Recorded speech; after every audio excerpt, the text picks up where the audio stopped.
Hello, everyone. Welcome to our weekly discussion series that's hosted by the Chaldean Cultural Center in collaboration with U of M Detroit Center, Unique Voices in Films, and CMN TV.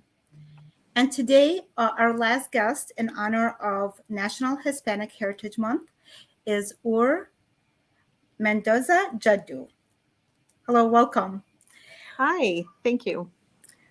So, Or was appointed as the Director of U.S. Citizenship and Immigration Services on August 3rd, 2021. She previously served as Chief Counsel at USCIS from June 2014 to January 2017. Most recently, Jaddou was the director of DHS Watch, an America's Voice-led project focused on good governance and accountability in the immigration system. Jaddou is a daughter of immigrants, a mother from Mexico and a father from Iraq, born and raised in Chula Vista, California. She received a bachelor's and master's degree from Stanford University and a law degree from UCLA School of Law. We're so proud to have you here, of everything that you have accomplished, the position that you're at, and we want to learn so much about you, and our audience does as well. So why don't you tell us about your life growing up with a father from Iraq and a mother from Mexico, and how that informed and influenced your personhood and your life path?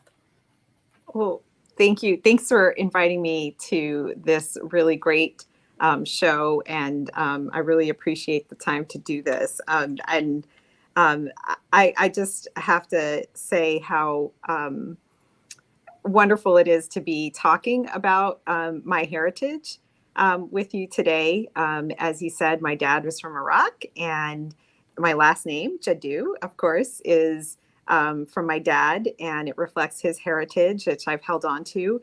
And my middle name, Mendoza, is reflecting my mom's heritage. She was from Mexico.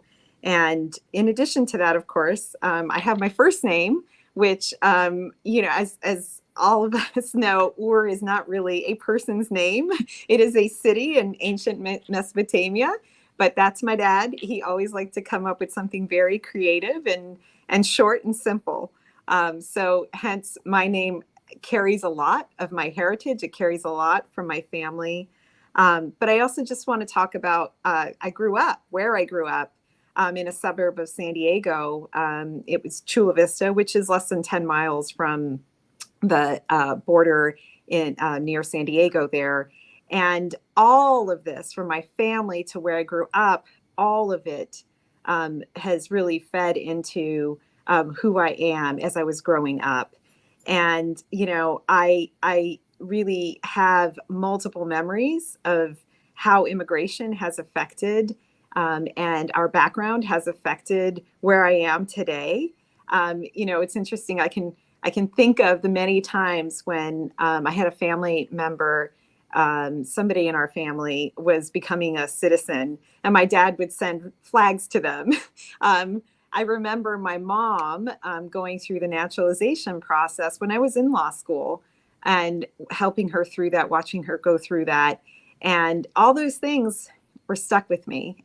So it really just has shaped me. I may not have known it while I was growing up and going through all that to know that it would shape me in the way it has today. But certainly it did lead to where I am today. And I'm just so proud of being able to carry on the many things that shaped me throughout in the work that I'm doing today. So was it one of the reasons that led you to law school, or what drove you in that direction? And how did you end up in kind of, integrating that with the other public service work that you do? Yeah. So really, it's funny how things in life end up doing that for you. You don't know it while you're going through it. Honestly, I did not know I wanted to become a lawyer. I did not know that I was going to go into immigration law. It really occurred to me later while I was in college, for example. I was a philosophy major. Not quite something that's very close to what I'm doing today, but in many ways it is. It really taught me to think deeply and understand the purpose of how we all come together, how um, our interactions in the law are formed because of the way we come together. And what is the purpose of that law? And philosophy, the philosophy that I am, taught me to think deeply about what the law is for, and that the law is for bringing us together in a way to make us interact as communities, as states, as nations, not only in a peaceful way, but also to help us thrive, as a nation. And I've always enjoyed that concept. And what's funny is coming back to my dad, I used to spend hours and hours with him talking about this. He really was, I think, one of the greatest cheerleaders and admirers of the American legal system. And frankly, it was his admiration and his love for this country, and all that it's built on that really helped shaped my career and my views on where I am now. Frankly, I see the American legal system that's really underpinned by the Constitution that we have, is created for all of us. It's, as people say, it's created for the people and by the people. And we, since its founding, have been trying to perfect that, to ensure that indeed it is by the people and for the people, even the most vulnerable people, even the people who are least represented. And so we're always trying to make sure that they are represented. And indeed, it is part of our system of laws. So it really is something that just kind of naturally, I kept going there. Didn't know it until the moment I arrived. And when I was back in school, when I was back in college, I remember as people were kind of parting ways and going down different professional tracks and thinking, maybe mine is the track of the law. And I started to see, I didn't grow up with attorneys in my family or friends around me, but I started to see that people that could help shape our government, the way we work amongst each other, the way we hold each other together as a nation, and set the way we will interact with each other, are people that are in the law. You see it in the Congress. You see it with our judges. You see it with people who run non-governmental organizations.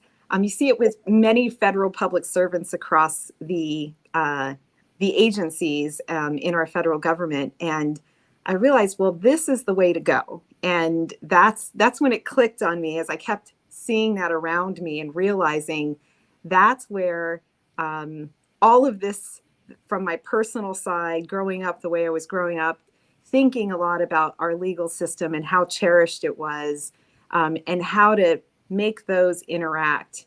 And here's where I am. And I feel like all of it has come together in the career that I've chosen. So what you just described, like, it's just a very beautiful sense of what it is, why people do go into law, and given the position that you have, that can help in so many people. But, like everything else, I'm sure once you got involved, you see that there's a lot of challenges in it. What would you say are the major challenges in this work? So I think the major challenges, frankly, is making sure that we can address the needs of all the people that are coming to us in a fair and efficient manner. And we have an incredible job here at USCIS. It's for all the folks that work here, every single one of us, including myself, this is an incredibly rewarding job. Every day of our job, we get to uphold what, as my dad always used to say to me, this is America's promise. We're a nation of welcome and possibility and we do this with fairness. We do this with integrity. We do this with respect for all we serve. And that's what we do every single day. Whether it's a form that someone is adjudicating in front of us, whether it's someone who's interviewing someone for a naturalization application, whether it's the person at the door greeting someone coming into one of our offices seeking assistance. There's just so much that this agency does and so much that our workforce does to uphold that promise. So it is a statement when you walk in the door to do your job every day. It feels really, really, really just amazing to be a part of this mission. So I just have to say that we are tackling one of the biggest backlogs this agency has ever faced. Our processing times are longer than they have ever been for many, many forms. And, that is a result of multiple things. We just came off of COVID where everything was topsy-turvy all around the world in the United States. And we just came out of that ourselves. And in the midst of struggling with how to figure out how to do our work in a moment where, first of all, we weren't even in the office for a little while. And when we came back, we had to be in a COVID posture. And only, in the last 6 months to a year have we been able to fully recover from it, but frankly, also learn how to work in that environment. But that took a toll. We just came off of what was a financial crisis for the agency in 2020, partially due to COVID and some of the decisions made in the past. And that was really tough. So it's really set our agency in a position that we're just trying to dig out of a really difficult situation. So that is what I deal with every day. And at the same time, we're always trying to be ready for that next emerging challenge. And I can just give you a couple examples. I got here in August of last year. I was appointed to this position. And that is exactly at the moment that we began Operation Allies Welcome. And we resettled 70 to 80,000 Afghan allies. What an incredible challenge, but what a rewarding challenge. And this agency, along with multiple other agencies in the government, stepped up to ensure that could happen. So it's things like that we, in the middle of trying to dig out of what has been a difficult few years, we're also have to be agile, innovative, creative, and work fast to address these really important challenges. And just recently, then right after Operation Allies Welcome, the Ukrainian situation in which many Ukrainians had to leave and quickly, we also had to make room for that. And we have been quite successful as well with that program. So it's just one thing after another, and we want to be ready.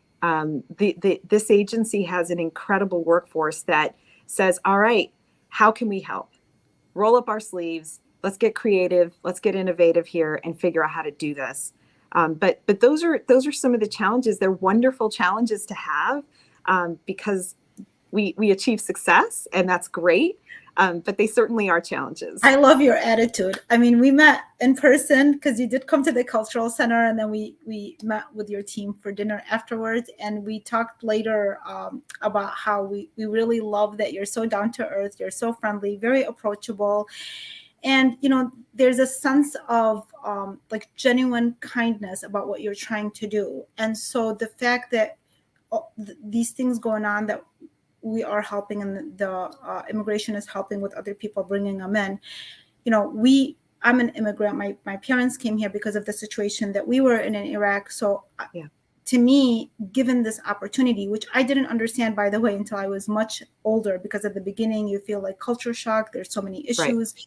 But then you get older and you're like, wow, my parents gave this gift. This was a gift for us. And we only understand it when we're later. And then you start understanding the gift that the United States gave you by helping you come and acclimate here, and why it's important to acclimate and assimilate into this country.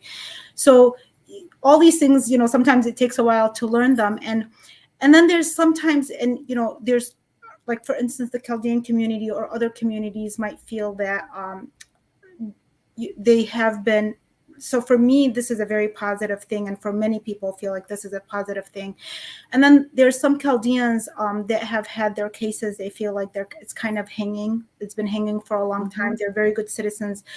They don't get into trouble, and they have like their green cards, but they can't get to the next phase, or there's issues. So for them, they're wondering, how come, what would you tell them that they feel like their cases are hanging and they're not really sure why? And oftentimes immigrants or people that haven't been here for too long don't necessarily really know the ins and outs of the legal system. And given, in our case, for instance, given the country that we come from, sometimes it's very unwelcoming. So there's a lot of fear associated with the fact that they might be deported. And, they live a very good life here. What would you give them as advice to, maybe for them to understand about the legal system, so that they don't have to carry their days with so much fear, and even though it's taking a while? Yeah, I want to start by saying that each and every case that we have before us we understand it's a person behind. It's a piece of paper, but it is a person and a family and a community behind that. So that's where we're starting from. That is why we have our mission statement that we have. We are here to review every piece of paper that's before us with fairness and integrity, but respect for all those that we serve. So certainly we're doing that. And I want to remind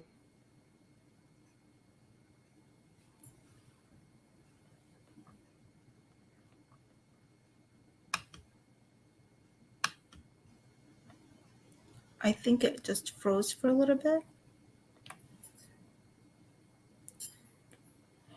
I'm going to try to get Judy, or to reconnect. Oh, wait, there you are. Back. Okay, sorry, you got okay. froze for a little bit. No, continue. Yeah, you were saying that you try to address each case on an individual basis. Yes. But to hark a little bit about what I said a moment ago, is as hard as it is, knowing that your case has been stuck for a little while, and sometimes a long while, and I recognize that, which is why it is our goal to get us out of this really terrible backlog situation that we have. It is indeed true that we are struggling. This agency is struggling for the reasons I just mentioned a few moments ago. But we are starting to see some results from all of the initiatives that we've been putting in place little by little. And we're hoping that by the end of this fiscal year, that we will be able to return our processing times to a regular processing time, the processing times that USCIS has used to have. But it is a long road. Just to know, normally we process anywhere between 6 and 8 million forms per year on average. Oh, you're kidding. No, that's how many we have. Right. We have no idea. Yeah. I think when people hear something like that, then they realize, sometimes they feel like they're being targeted or something. They are not. And so 6 to 8 million per year. So that's a year's of regular work.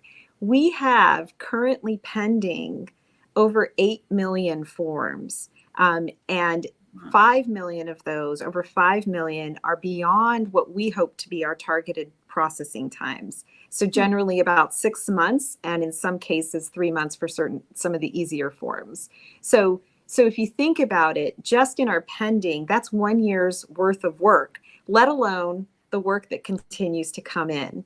And what happened is during COVID, and we had a situation where we were already building up a backlog even before COVID for reasons, sometimes policy reasons that didn't consider efficiency, and just generally a growing backlog. And then COVID hit, and then we had to close, and then we had a financial crisis that caused us to cut many things, that created even more backlog because we couldn't do certain things that we needed to do in order to keep processing at a good rate. So when you add that all up,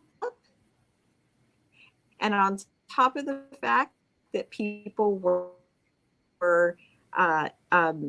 people naturally retire from their jobs, we couldn't replace those positions because we didn't have the money, because we were in a financial crisis. So we hit a point where 1 in 5 of our jobs was vacant, and we could only lift that hiring freeze just about a year ago, and the process of hiring back people is not easy in the federal government. So, but we are good news. We're hiring. We're now up to almost 86%. Our target goal by the end of the year is 95%. So more people means more processing. We are also looking as much as we can to see where we're wasting time. Bureaucracies can just pile up at times. Over the years, things just pile up. And we are saying to ourselves, if we don't have a legal, sound policy or security reason to take an action in something, well, then maybe we shouldn't be doing it. This is really helpful information. Removing that wasted time, that wasted bureaucracy. We're seeing the improvements. It's happening. We are improving in our processing. The number of forms that are being processed has increased. We're back at work, hard at work. And it's just that it's going to have to get to them. But it's very encouraging to know that you guys are working on it. It also gives us a better understanding when you're describing. Are you still there, Liam? Yeah, I'm right here. Can you hear me? Can you hear me, Or?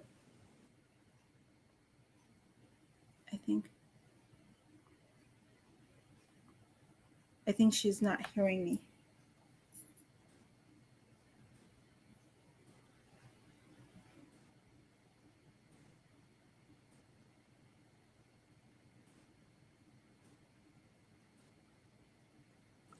Or can you hear me? Can you hear me? I think there's a delay. Yeah, I think there's a, well, I just have to say that, oh, she can hear. Okay, she can hear me.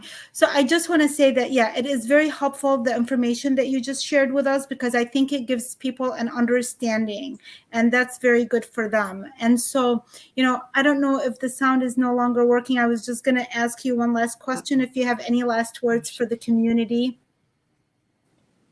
Yeah, muted, but then there's going to be a delay on my part.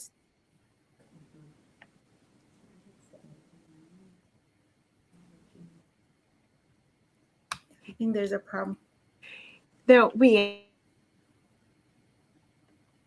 Okay, I'm sorry we lost her, but I'm glad that she made the time. I know that Or is a very busy woman, and I just want to say one last thing, that I believe that when we met in person, she had mentioned that she's the only one that she knows of and that we know of that has that name, Or, and Or is an area in the southern part of Iraq. So it's a very special name, and her position is a very special position. So we're very, very proud of her and what she's doing for everybody. Thank you so much for watching, and see you next week. Bye-bye.